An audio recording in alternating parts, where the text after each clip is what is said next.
Children of the world, parents of the world, this is for you. I'm Rowena. And I'm April. We are best friends and moms to 5 young athletes and sisters to Olympic champions. We have a mission to inspire our kids and your kids through the stories of champions. Who am I? I am a champion. Who am I? I am a champion. Who am I? I am a champion. Champion Tribe, welcome. We get to meet Jonny Mosley today. He is considered the top 10 most influential skiers of all time. Of all time. Did you hear that? His vision and courage was literally the catalyst that changed the sport of freestyle skiing forever.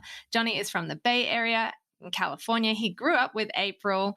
He is the 1998 Olympic champion, and then broke convention completely at the 2002 Olympics, ruffled some feathers, and moved skiing towards the place that freeride skiing is now. Jonny is also a TV personality, a speaker, a brand ambassador, a product developer, and a family man raising 2 boys. We're so pumped to dig into your brain and your stories and learn, Jonny.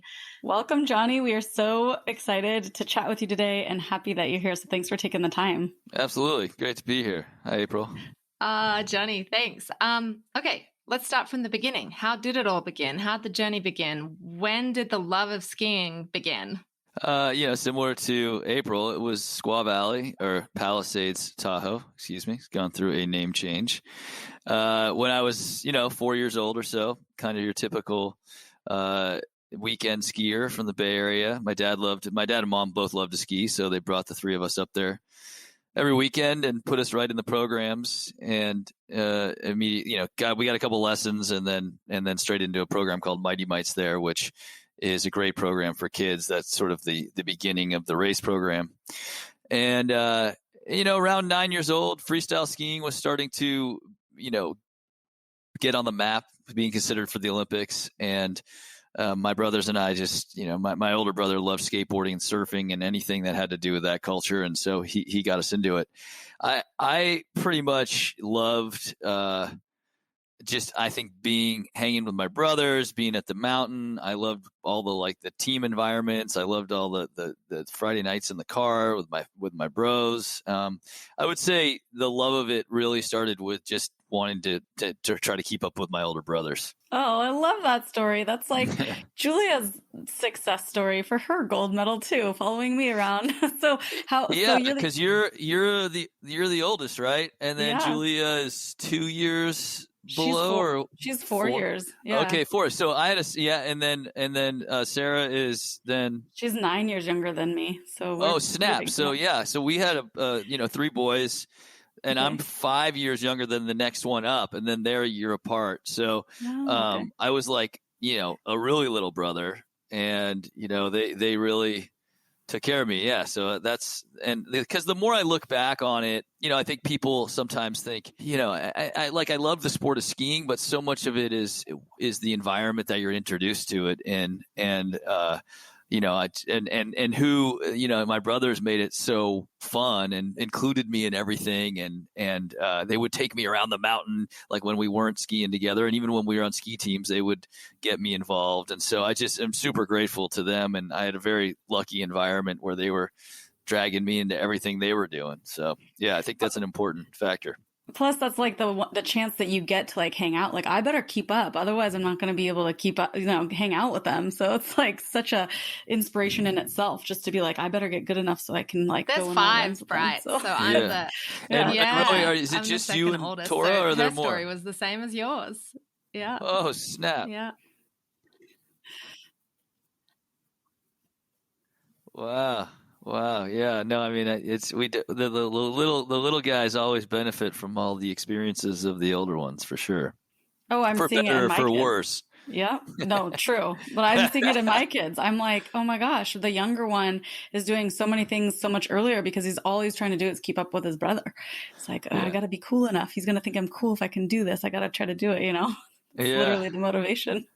Yeah, no, it's interesting. I mean, having 2 boys myself, the older one he's only, a few years older than the other one, but you skip so many steps when you're the younger one. Even as a parent, you're just like, he could go right to that. We don't need to bother with that step that we thought was important. Just he could go. And they end up stepping up. And, obviously brothers are so much more less. Older siblings as parents are much less protective, right? I mean, they're protective in a good way. They make sure you don't die, but they're less hover. They're less likely to hover than your parents. So that's a good thing. So true. So, okay. But where were we? Where were we? Well, actually, I do want you to dive more into the whole like living in the Bay Area and then being an Olympic champion, because that is, for those of you guys that don't know what we're talking about, Bay Area is about, well, back when you grew up skiing, even though the distance has stayed the same with traffic, it was, 3.5 hour drive. So it's amazing to see that you were able to do what you did in your sport living so far away. So I don't even know. Tell us, like, was at a certain age, did you move up there, or was it always a weekend thing for you, or you just loved it so much you guys were up there so much? There was no intention for us to be Olympic skiers of any sort. I mean, particularly because we were from the Bay Area, and we were just weekend hacks, right? And but and I think that's probably one of the reasons we felt free to transition into freestyle, is because we weren't thinking. Nobody was thinking we were going very far in anything. I mean, my older brother Rick was a pretty good little racer, but still, unless you're really going for it. So, but my parents, I will say, I mean, being a weekend parent right now, I don't know how they did it. I mean, my dad, I think, both my dad and mom were just dedicated, and so they did not miss. And it was like, I think it was just therapeutic for them. I think my dad saw a lot of satisfaction in having three boys, being able to drop them off Saturday morning, or have them in the car Friday night. Like, you pretty much know your family's with you, out of trouble. You're not driving around picking them up at their friends' houses, which I notice is what's, kind of happens when you have kids, is you end up just doing a lot of busy work all weekend, where if you can get them in the car and get them going in the same direction, get them on a ski team all weekend where they're out on the mountain. And, being on the mountain, once you hit the mountain and you're with a crew, that's the ultimate freedom, right? Like, for a kid, you don't have to hang out with your parents. You've got a crew. You're mixing with other people. You've got coaches that, we're fortunate at Palisades to have this, awesome coaches. Pretty much every coach you have it's got some kind of pedigree that's ridiculous. You don't even know it as a kid, but they're connecting with the kids. So good influences everywhere. And, you're out there all day long doing something healthy. So that's how it started. I don't know if it's repeatable now. I look, my kids are in the weekend program. It seems like, particularly with racing, to really compete, you pretty much need to move up there. We eventually did start spending a lot more time up there, right? Like, my brothers went to the ski academy in Squaw, and so they moved up there in high school and were, obviously skiing more. I did not. I wanted to, but I did not. I stayed down here for high school, but I went to a high school that allowed me to take a lot of time off, a small private school. So I started skiing, obviously, all summer. By the time I was 13, I had pretty much, committed to the fact that I wanted to, go full into freestyle skiing. One of my brothers was still going strong too. And I kind of eliminated, I still played like high school soccer, but I pretty much eliminated everything else in my life. Spent the summers, going to Mount Hood and trying to go to the water ramps to learn to flip, and then go to New Zealand and skiing down there. So I started to shift my life towards it. And then I would take a significant amount of time off during the winter to prep for contests, either division championships, junior nationals, things like that. So it started to become like a homeschool, a self-independent learning environment, and so I just really had to like keep up with my studies via fax machine at the time.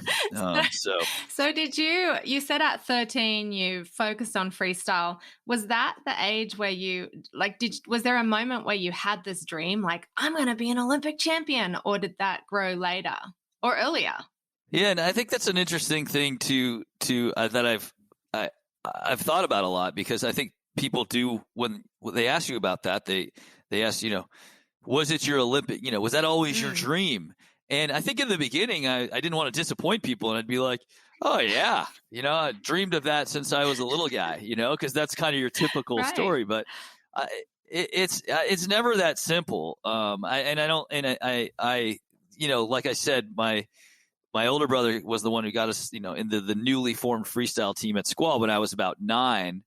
And I was the only guy, part of it was part of getting into a young sport at the time is you don't have a lot of competition, especially at the age of 9. I mean, I was probably like one of 5 kids in all of the Tahoe Basin competing in freestyle. So I had a lot of like positive feedback. Yeah, dude, you're doing great. Like when you're the youngest in anything, everyone's giving you love. And so I enjoyed that. And I think I enjoyed that feeling of sort of, that support. Even if I don't even know where I stood at that point. I mean, I imagine I showed some talent, but how much talent, when you're only competing against like 20 other kids, what's, how much talented are you? So then as time went on though, I started to dig in and, I went to my first junior nationals and I was 11 and I got smoked by all the kids that grew up in Steamboat and all that stuff and had way more hours on skis than I did. And that kind of lit the fire in me. And I started to sort of, I think agitate my parents for a little more of this, a little more of that, and, can I go here? And my older brother was helping me with that too. And then I really put I won junior nationals for everyone under 19 when I was 15. I went to the, back east and won it on a particularly tough course. And that kind of, I think before then I had the notion of the Olympics in my mind. I loved the Olympics. Like I would, loved the opening ceremony. I don't think I ever truly thought it was something that I could, do.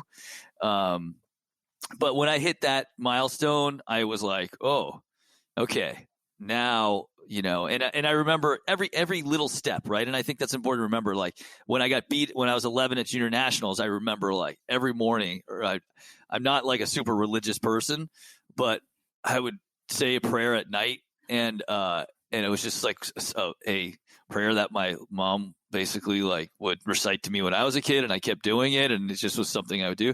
But like I'd be like, please watch over all my family, make sure we're safe, and I want to win junior nationals. So it would be like it would be like my little my little add-on. So I mean, I was clearly starting to think about it, and then when that happened, then I started to like look at the next level. And so I don't think at that point I was always like, oh, I got to win the Olympic gold. I mean, and I think that's important in goal setting is to set a realistic goal for what you're getting after. I mean, it's great to dream about these major macro events, but those you gotta kind of think of the ones that are right a little bit more in your wheelhouse. So I think that whole notion of dreaming of it, that I guess what I'm saying is you don't have to have had it as a dream from the time you were 4 or 5 for it to be a reality. So much. No, I love that you're mentioning this because people find their passions sometimes when they're older, and like you, it wasn't even a thing. I actually love that you mentioned that prayer that you said, because we hear a lot of our champions. No, serious. They talk about their affirmations, and that to me, when I hear that, please let me win every night before bed. I mean, that is living on purpose as a little kid. Yeah, it's funny. It's not a story I would tell. I think I've started to put more weight on it, like you said, because as time goes on, as I start to reflect back on what the hell did I do? I mean, how did I, who was that guy? Like, you look back and it's like such a weird little sport I was in, and what happened. So sometimes I think about especially in light of having kids and watching them go through the motions at about that age. I do think stuff like that is interesting, and I especially focus on with them those moments of quietness. The moments before you go to sleep, the moments when you wake up. It just seems to be the only time. It seems to be an important time when you can process a lot of what you're thinking about and where your mind is, and you can do a lot of good work in those in those moments, like especially in the morning before you get up when no one's bugging you and you're sort of up and you can sort of start. I mean, I've thought of a lot of different tricks in those times, and you can start to, I feel like overnight your brain can really process a lot of things and you can get up and get after it. So, but I digress. Yes.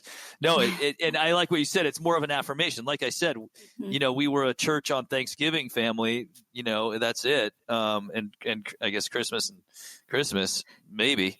And, but I was talking to people at the time who, to God and whoever else was above my top bunk who wasn't there. So I think you're right. So a little self-talk goes a long way for sure. Well, then fast forward from then to winning a gold medal at the Olympics, and tell everyone what it was like to walk into that Olympics and then to win that. I mean, such an amazing feat. And yeah, tell us about it. Details. Yeah, I mean, obviously, the whole process, the whole Olympic, qualification process, and just being there is it's intense. It's an intense thing. I would say it's not like you imagine it. I think it's like I remember distinctly watching the opening ceremony and as a kid and just looking at all the different countries and the flags and just having this incredible moment of amazement. And then fast forward to my Olympic experience going into 1998. I had the opportunity to make the Olympics in 94 in Lillehammer. It was my first year on the team. And I was, I'm a cocky guy. Like I pretty much think I can win anything. I feel like I could be good at everything. Like I have a major protective ego, right? And it served me well in most instances, and not always in others. But I got smoked on my rookie year and did not make that Olympics, and it made me upset, and it wasn't. I wasn't even like, well, I'm young. I was like, that's BS. I should make it, and I really, if in hindsight, I was like probably the fifth guy out of, and they took three. So I wasn't really even close. But it heavily motivated me to, organize my life and, rededicate to all the things and manage, a lot of an Olympic campaign is management, right? Of your time, your coaches, your physical being, your distractions, your business, money. I mean, it's a lot of there's a lot of things that go into sort of organizing your life so that you can singularly focus on one goal, one moment 4 years out in the future. And I had my ups and downs. The year after I started to break into the top 10 and kind of in and out. I got a fourth here and there, but I could never really like maintain that sort of top 5 status. I turned that around in 96, got a little bit better. I won my first World Cup, but I really, and won another one, but lost, the title at the very end. And I wasn't one of those figures that's like dominant. Right. And in order to be a dominant, in order to win the Olympics, you need to be a dominant figure, right? Like otherwise it's just a roll of the dice.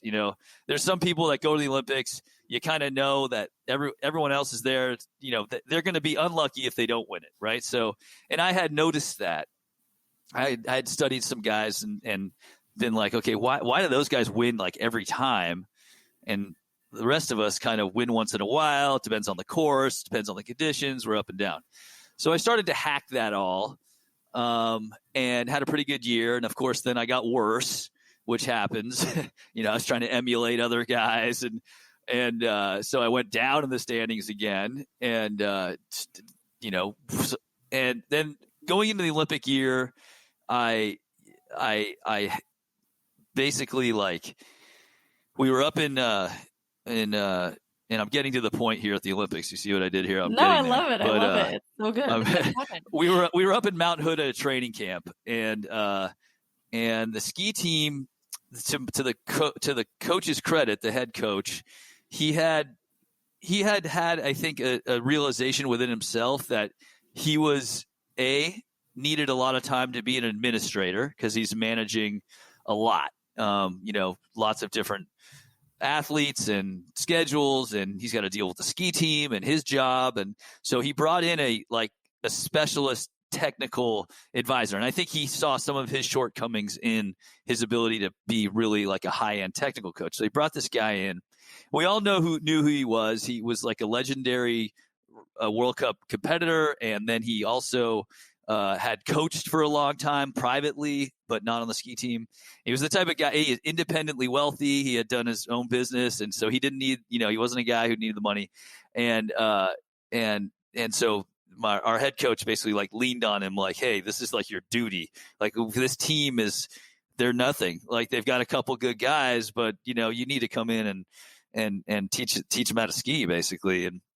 And the thing with skiing, what's weird is that it's a team, it's an individual sport, but we train as a team and we compete as a team, and it's just weird. So he came in and everyone's jockeying for his attention because, you know how it is on a ski team. It's like you got your favorites and you spend more time with those guys, and building a rapport with a coach is big. And so I basically just was like, okay, this guy, no, I gotta, and I didn't feel like he was feeling me. Like I felt like he had his eye on a couple other guys that he felt like had a better shot. But he right before we were supposed to go home for like a break, he said, hey, I don't think any of you guys are ready. I feel like, the Olympics is right around the corner. And he had a chip on his shoulder too, because he, when he was competing in moguls, it wasn't in the Olympics. So he was like, you little like punks, like I would have been training till I was bleeding and you guys are going home for a break. He's like, anyone who wants to stay and train through the break, I've got a house, you can crash on my couch, whatever. I'm here.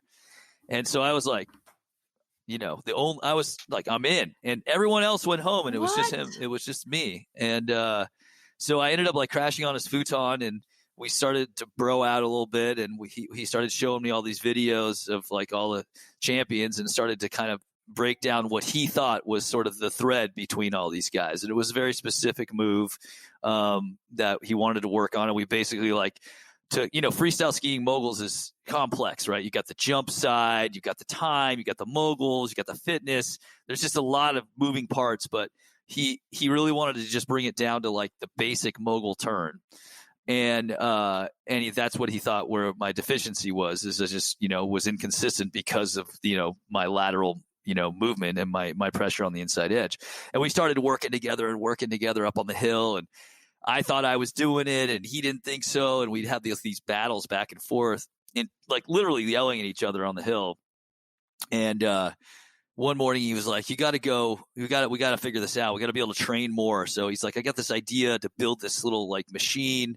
We can train in the garage and on the hill, and we can just get some extra hours. And so I had grown up in a metal shop. So I took it down to the local shop and we made this like little like slide board type thing with metal with bindings on it. And I put my ski boots and rollerblade wheels mounted sideways.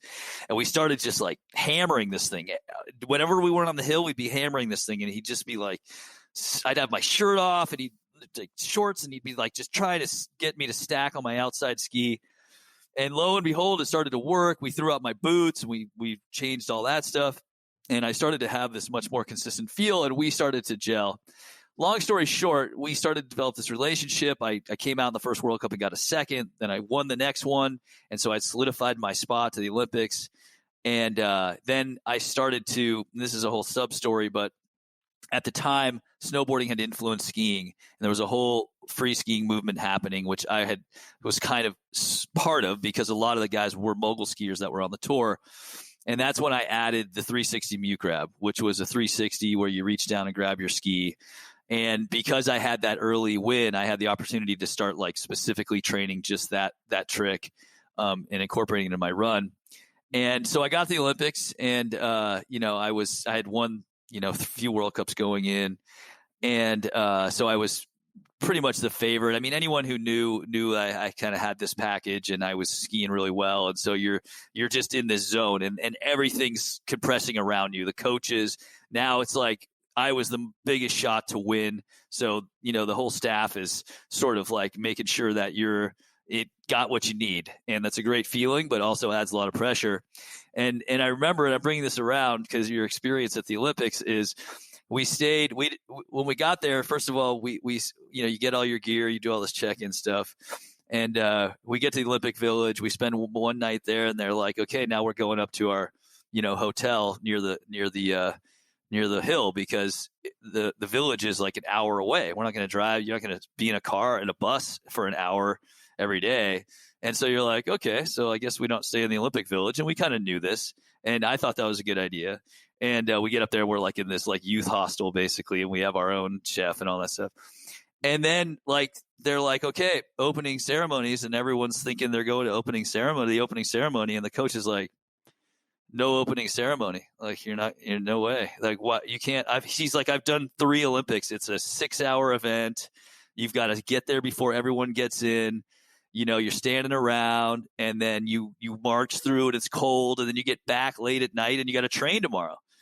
And it was just like, I mean, everybody was like, what? Like, it's the Olympics. Like, no opening ceremony? Like, that's the best part. Like, that's like the part I dreamed about. And there was some like people battled. A couple guys defied him and went. And I was like, no, I didn't. This. I'm not here for that. I'm here to train, and I've got a job to do. And so I guess my point is, it's a little bit of a different scene than what you imagine. You're imagining like representing your country and all this stuff, and meanwhile you're like up in a hostel in the forest, like buck hunkered down and lifting weights and stretching and getting to the zoo and back and but it worked out. It was a great experience, obviously, and I ended up winning, and then it was just chaos from there on I'm out. literally thinking through this whole story, and I was like, wait. Oh my God. I went to the opening ceremonies, but I didn't win gold. Can I go back? Can I do it again?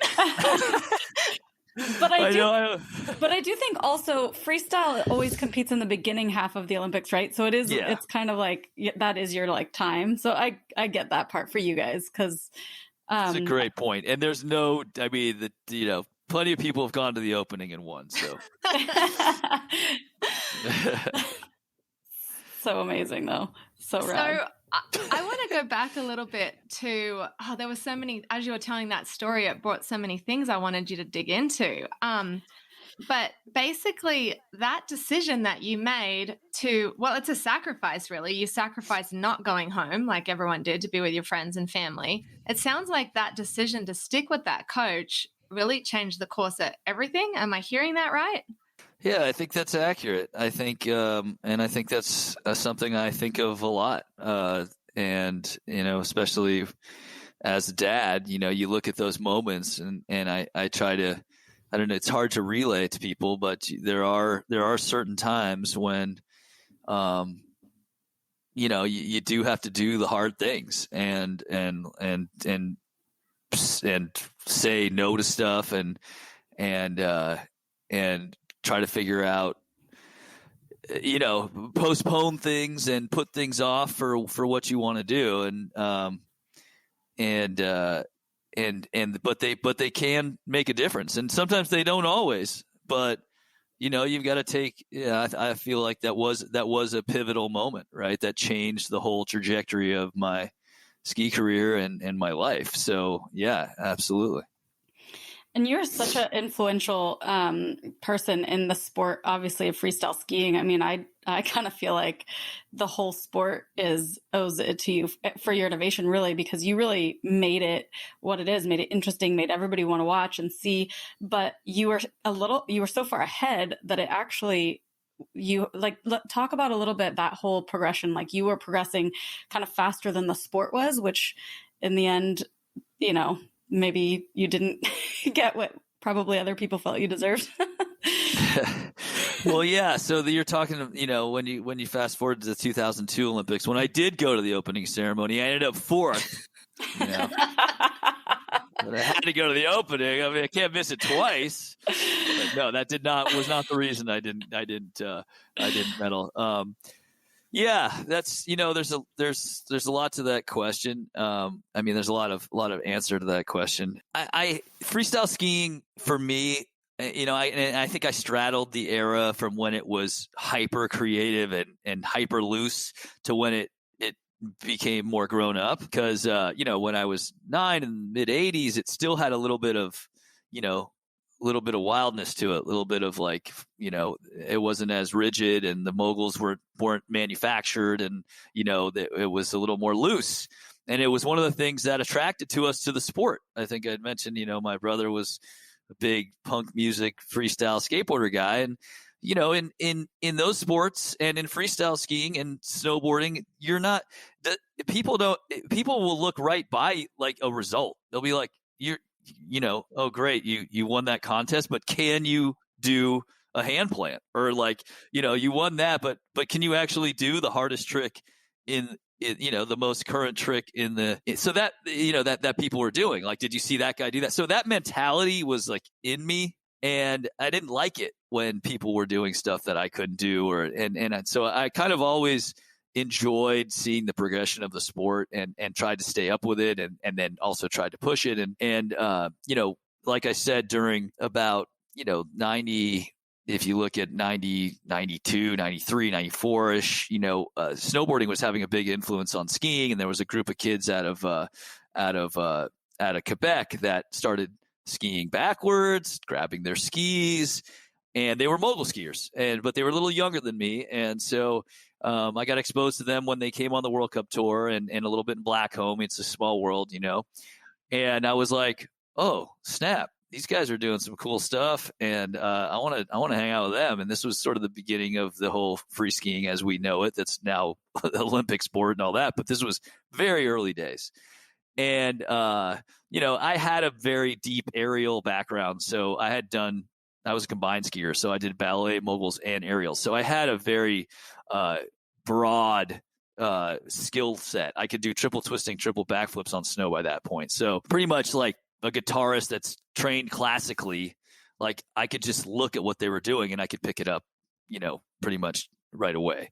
So I jumped in right away with those guys and started, riffing and learning what they knew, and then eventually, trying to create my own stuff. And it just so happened that, like I ripped off the 360 mute grab from JP Auclair for the 98 Olympics. And then those guys were too young and they didn't make the Olympics. And then they all quit and went off and started, their own genre, basically created free skiing. And so I jumped off too. After 98, I was like, I'm leaving moguls behind. It's X Games, it's slope style, it's big air. This is where it's at. And that's where I want to be. To me, that's like freestyle is a moving target and you better move with it if you want to stay relevant. And just personally, that's would get me up in the morning to get out there, right? Like I get tired of doing the same thing over again. And I didn't even think I'd go back to the Olympics. I was like, I won in 98. I've done what I want to do in that sport. I won the World Cup. I've won the overall a couple times. Like I'm all about freeride, let's do this.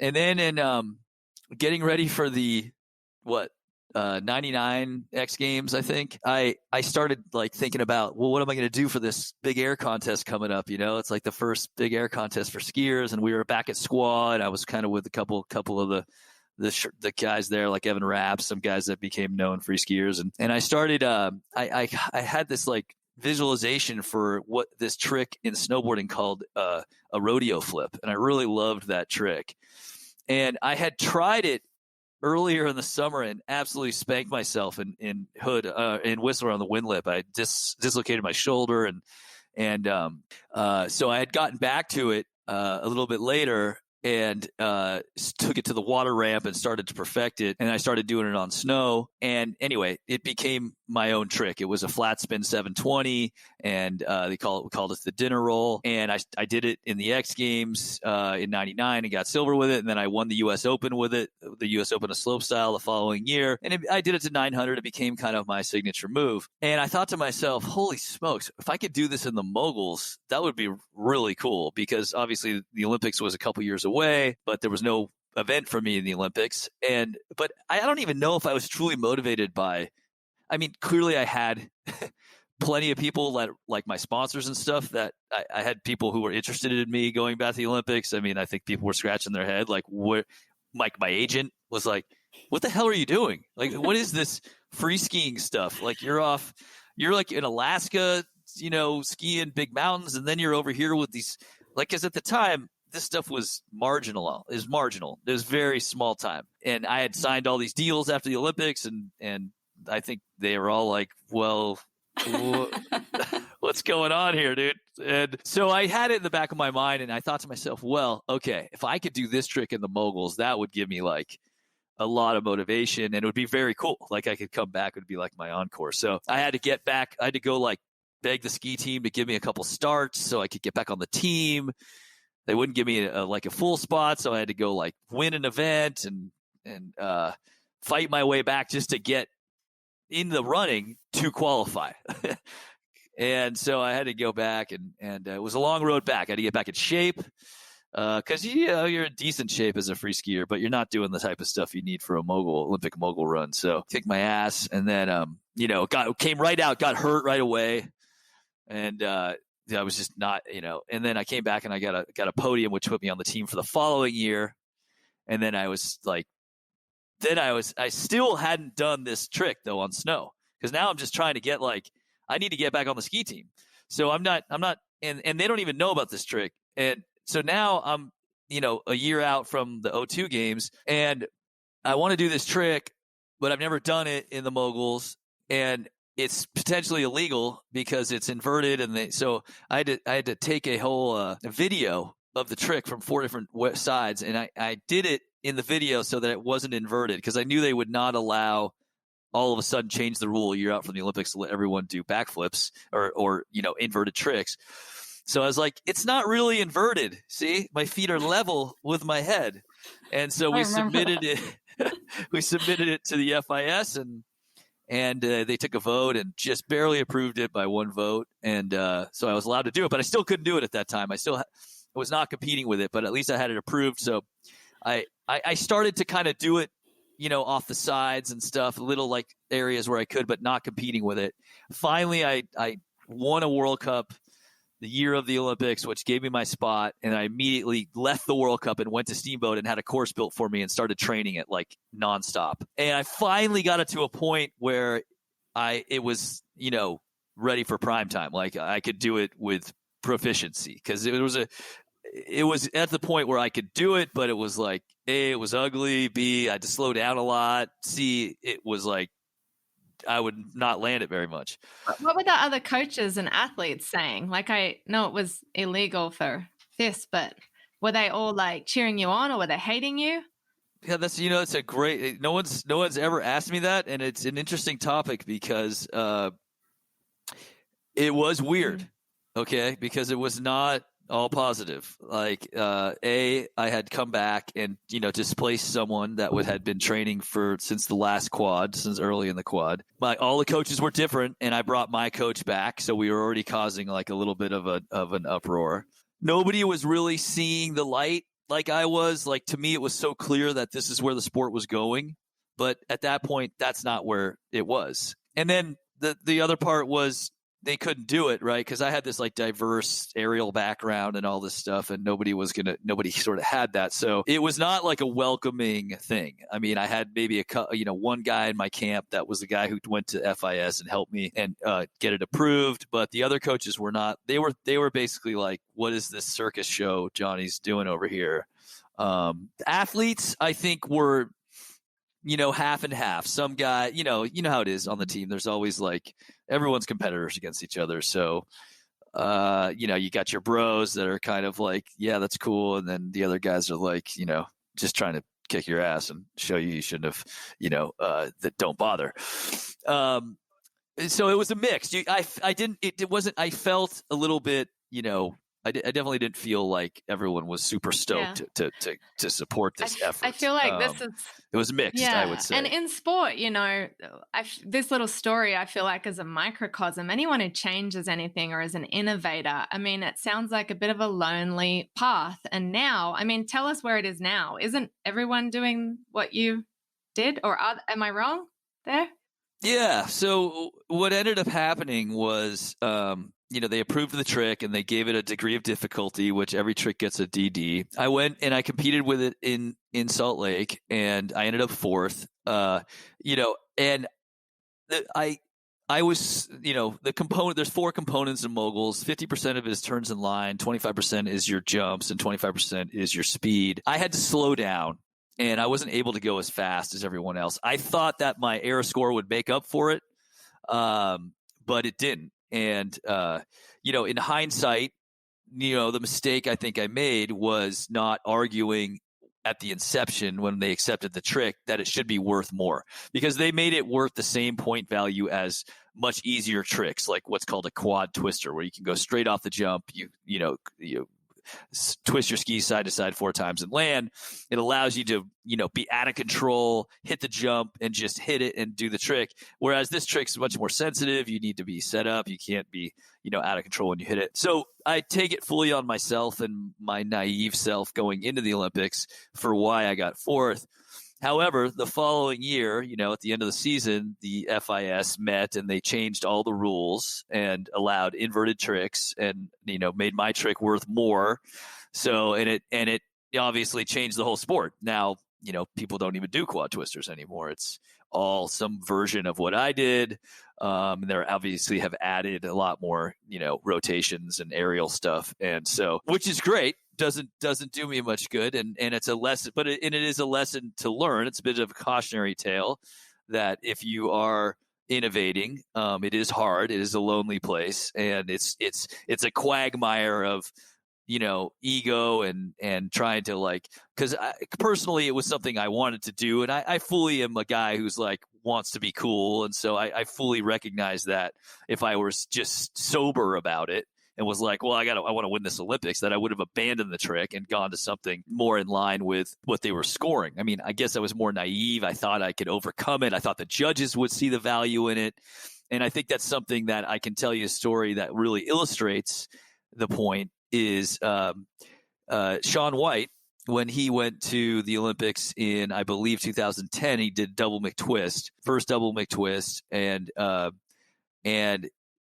that was when he had the Red Bull ramp, half pipe built for him out in Silverton that all the snowboarders were pissed off about because he, had all these resources and he didn't invite anyone to train on it. And it was the first time people used a half pipe into an airbag, and he had it all in secret, and he trained the double McTwist there.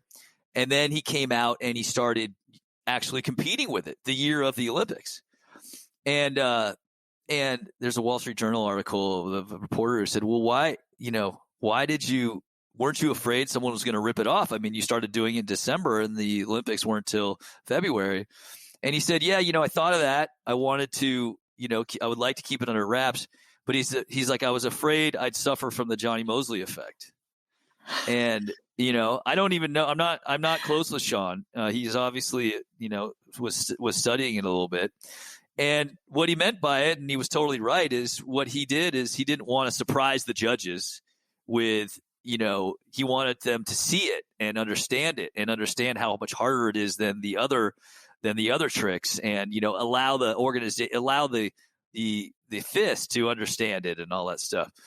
And so he started, literally having judges stand there and watch him do it and then compare it. And he started competing with it so that they weren't, he was laying the groundwork. And that's something I always say to people who are thinking about doing stuff that's innovative, is you can't forget that you need to, you can't expect everyone to understand what you're doing automatically. You need to go out there and not, sell it a little bit. You got to lay the groundwork for what it is and why it's different, and give people a chance to understand what you're doing. And I think that's important in anything outside of sport, and a lesson that I've learned as well. So it reminds me so much of Tora, actually, because Tora had a similar journey. She was very innovative, and same thing. Hers was kind of, in a way, reversed. Her medals were reversed. She was, didn't get a podium and then won, but she was the judges didn't know how to score her. So, I mean, it's amazing because you do need people like yourself in those sports, because it is what changes it. So it's rad that you're part of that, innovating a sport. And it led you to, isn't that what led you to being a host for Saturday Night Live? Or isn't that how that came about, or no? Yeah. So which one, the dinner roll around the world? So. Or yeah. So no, that is true. I was hired. I mean, they called me for Saturday Night Live, right I guess it might have been right before the dinner roll, actually. I think they had sort of, I don't know what the timing was for it, but I did figure out, I mean, they were looking for an Olympian, right? So I wasn't picked out of the blue. The NBC was cross promoting, so they were going to, it was right after the Olympics. And, but I did get some intel on why they picked me, right? There's a couple, they were sitting around, and they were trying to like have the list of potential Olympians that they were looking to host. And I remember because this guy, Brendan Sinet, who was a skier, was like, he was interning there, basically. He was like a guy who goes and gets you coffee, basically. But he was involved in the and he spoke up and was like, you got to get Jonny Mosley. I mean, what are you doing? And so they all researched, and I think they do. And I think they had just seen my antics from 98 through, and had determined that I would, be willing to probably, wear a tutu and sing and dance and do the things that you need to do to be on SNL. That's as far as I know. I mean, I think obviously my performance in '02 definitely, inspired them a lot of the skits and the writing they did. Yeah. So, okay. But yeah, Very good. yeah. And so that's led to, that's your career now, right? You're in media and presenting and speaking and. Oh.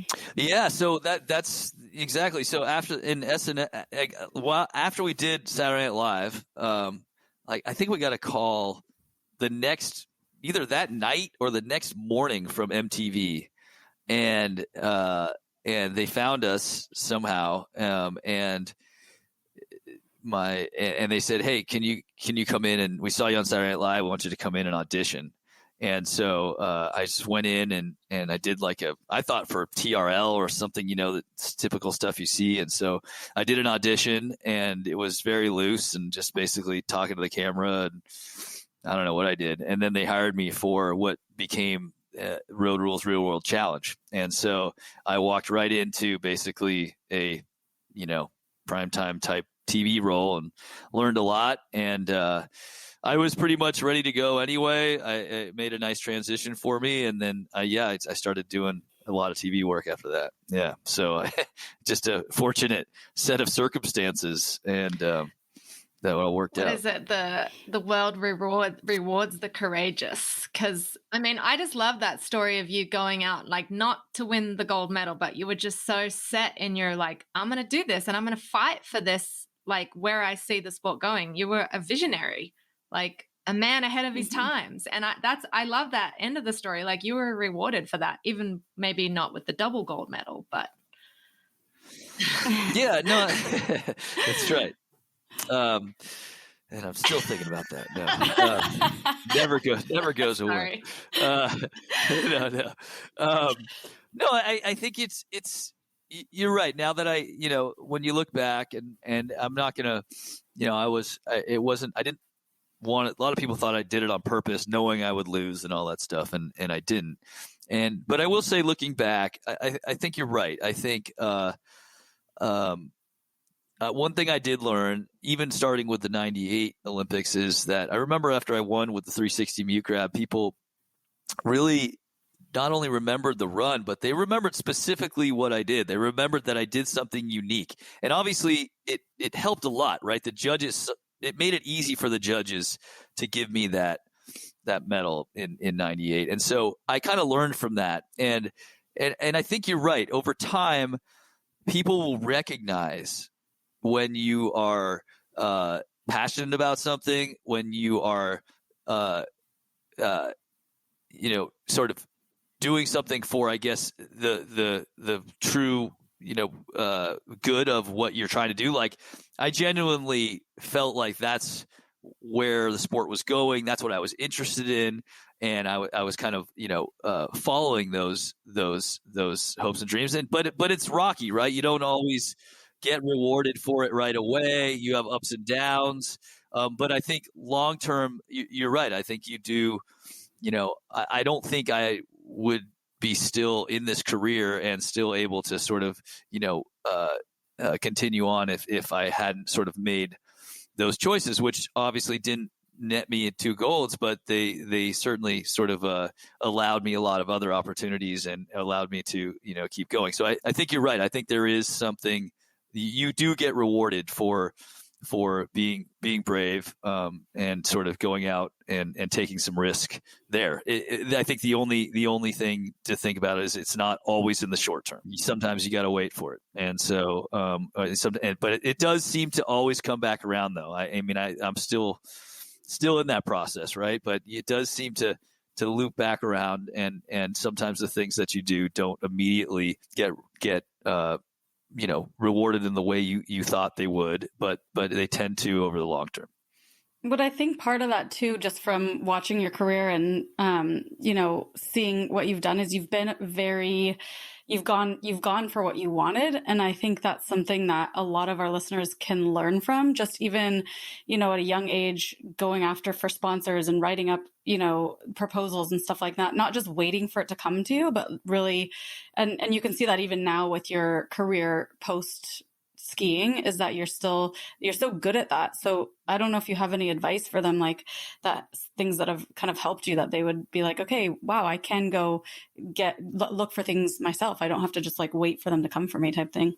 Yeah. That's a great side of, that's a side of what I've, this being, I guess, a skier or being in a weird independent sport, I guess, that a lot of people don't see is, I have a full file that I keep of rejection letters. Wow. of when, you do get denied, you do get shut down over time. And I was passionate about trying to be a sponsored skier, and early days, a lot of it was just based on me trying to get, say thanks to my parents and get on my own. And what age did you start reaching out for sponsors yourself? Yeah. I think I started, probably around 16, I think.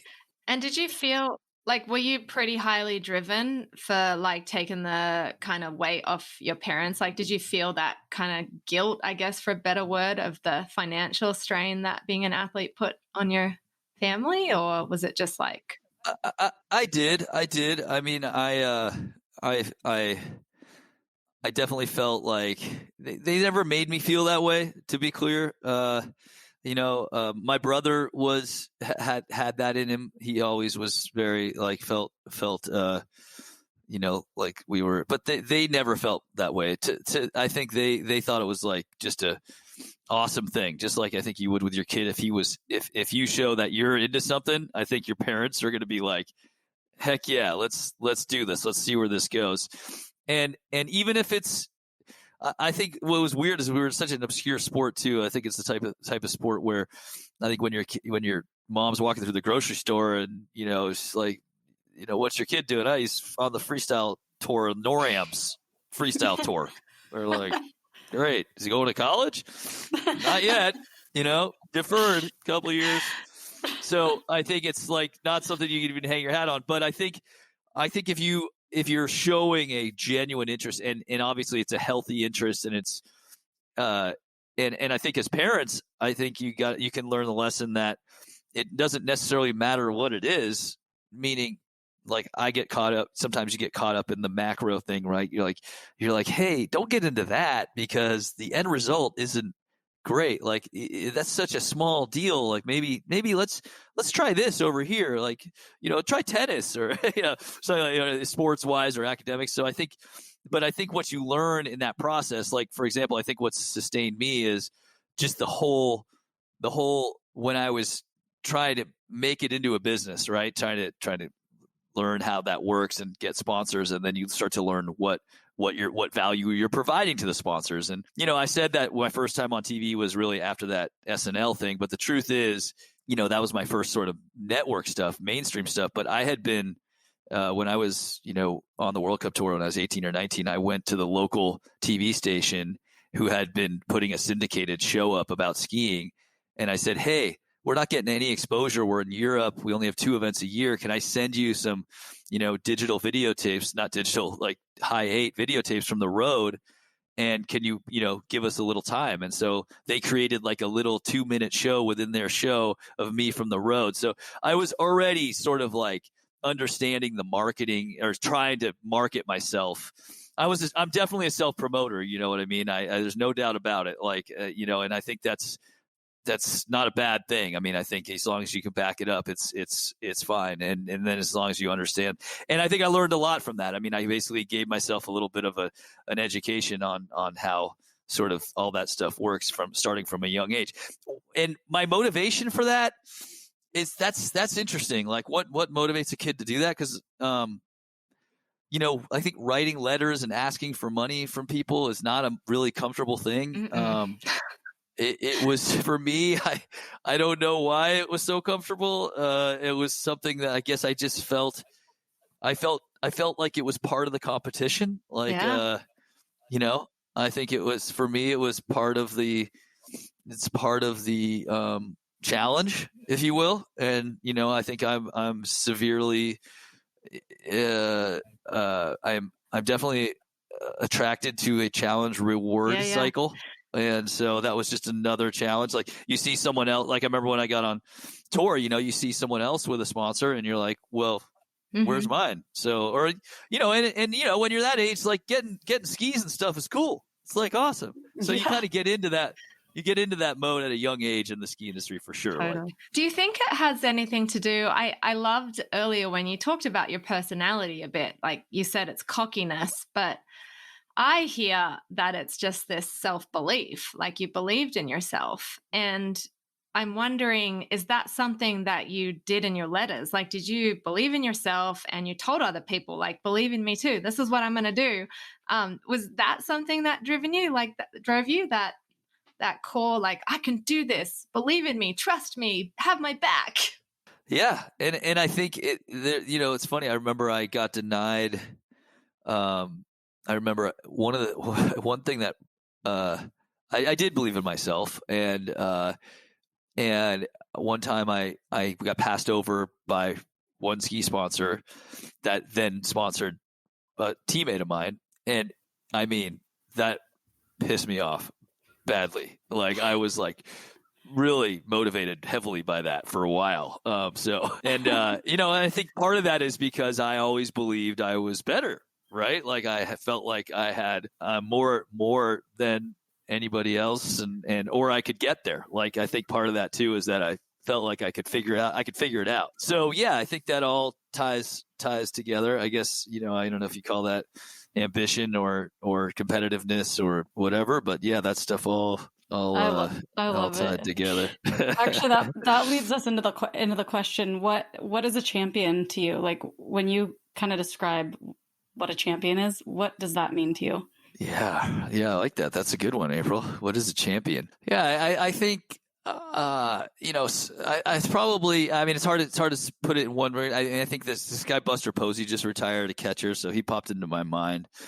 And I don't often compare it to like the ball and stick sport guys, but I do think there is some correlation between digging in when it's really hard, and and the harder it gets, the more you sort of dig in. And I only thought of him because he's like, I think the guy's in a lot of pain in general. His body's getting through a lot as a catcher, and he kind of stuck it out for 100 some odd games this year. And the more it got deeper in the season, the more he caught and all that stuff. And I do think it's kind of a separating factor is, kind of not digging into it like in a bad way, but sort of not afraid to do the hard things, and when you don't necessarily want to. And then, I mean, also there's the empathetic side of it too, obviously. And then, I think there's the understanding that it's not always going to result in being a champion. And so I think, being willing to do it, even with no promised result, and that could go for competing or helping someone out, or in business and life, just kind of being willing to go there and endure some uncomfortable situations with a prospect of not being rewarded. I think that's sort of with the risk of not being rewarded is sort of, I guess, what I would define as I love champion. it. Just, what is it? Addicted to the journey, not the outcome. Yes. Yeah. That's you always seem to be able to put it in like a more much smoother succinct fashion. So I appreciate that, Rowie. That's really I'm good. just sitting here like taking all the words in. And for the record, everyone, I mean, we have a lot of young listeners who maybe didn't watch you in those Olympics because they weren't born, but you are the only you're the only freestyle skier that I remember. So you left your mark on this Aussie kid. Yeah. And this is fun. I feel like we've just tipped the got the tip of the iceberg of your stories here, but thank you. I know we're gonna have to do Jonny and point 2 one day, because we have so many more questions, but you've given us so much time, and our young listeners, as much as we'd hope that they would listen to longer than an hour podcast, we probably won't catch them doing that. So no, you guys, if you're still listening, man, you're doing great. You're doing the hard thing right now. Right? You're doing the hard thing. This is like 4 car rides to school and back for our listeners. Jonny, this is going to get you, if your kids listen to it, it's going to get you to Sacramento. So yeah, exactly. Right. If I'm lucky. If you're lucky. Oh my gosh. Thank you so much for being with us today. You're welcome. Amazing. Yeah. So no, that was great. Loved hanging out with you guys. And we'll flip the script on you guys next time. All right. All right. Okay, so you can go find Jonny and plug into his life and wisdom at Jonny Mosley on Instagram, and he's got a website, jonnymosley.com. And don't forget to rate and review and subscribe to our podcast. We are loving our growing tribe, and we're so grateful for you all. Till next time, we cannot wait to share with you another exciting guest with some stories of wisdom we can all learn from.